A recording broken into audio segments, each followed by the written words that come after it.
sabihin mo na, Ella, ano yung gusto mong sabihin? Zaidi, alam mo naman na matagal tayong nagsama, almost 2 years. Almost 2 years kitang minahal. Kaya ngayon nandito ako para humingi ng sorry at palayain ka na maging masaya kayong dalawa ni Elaine. Oo ba yan? Alam mo, sa loob ng 2 taon, kahit hindi ka gusto ng pamilya ko, patuloy kitang pinaglaban kasi mahal kita. Pero ngayon na nalaman ko at talagang napatunayan ko na mahal mo si Elaine, okay na sa akin yan. Ako nang bahala sa sarili ko. Ang gusto ko lang mangyari, sana maging matatag kayong dalawa.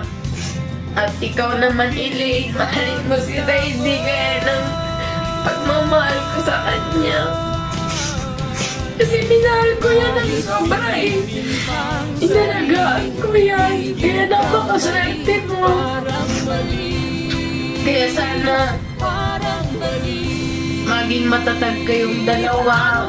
Piliin niyo palaging maging masaya. Tapos naaalala ko pa nung high school tayo, di ba? Palagi mo akong dinadala ng snack. Palagi tayo yung siniship ng mga friend mo. Ang sarap sa feeling na may nagmamahal pa sa akin nun, may nag-aalaga. Sabay pa tayo umuwi nun eh. After ng klase, palagi mo kong hinahatid sa paradahan para masecure mo na safe akong uuwi. Kaya Zaidi, kahit ganito yung nangyari, hindi ko pa rin mawawala sa puso ko kasi ikaw yung lalaking minahal ko eh. Ikaw yung lalaking binigay ko ang lahat kahit wala na. Kahit hindi ka matanggap ng pamilya ko, pinaglalaban ko pa rin yun dahil mahal na mahal kita. Pasensya na ining kung nasasaan ko to ha. Marami lang talaga kaming pinagdaanan ni Zaidi. Kaya kayong dalawa, gusto kayo maging matatag kasi mahirap pag nasa relasyon ka. Kailangan handa kayo at sa anumang mga desisyon niyo sa buhay. Kaya Zaidi at Elaine, sana magkaayos na tayong tatlo. Gusto ko kayong maging matatag at ipakita niyo sa isa't isa yung tunay na pagmamahal ng 2 taong tunay na nagmamahalan.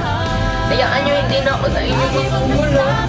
Kung may tutulong man sa inyong dalawa, ako ang makakalaban nila. Nandito lang ako para suportahan kayong dalawa kahit masakit. Tatanggapin ko kasi alam ko na nakikita ko na mahal yung isa't isa eh. Kaya ayun, sana magkaayos na tayong tatlo. At piliin pa rin magmahalan at magkapatawaran.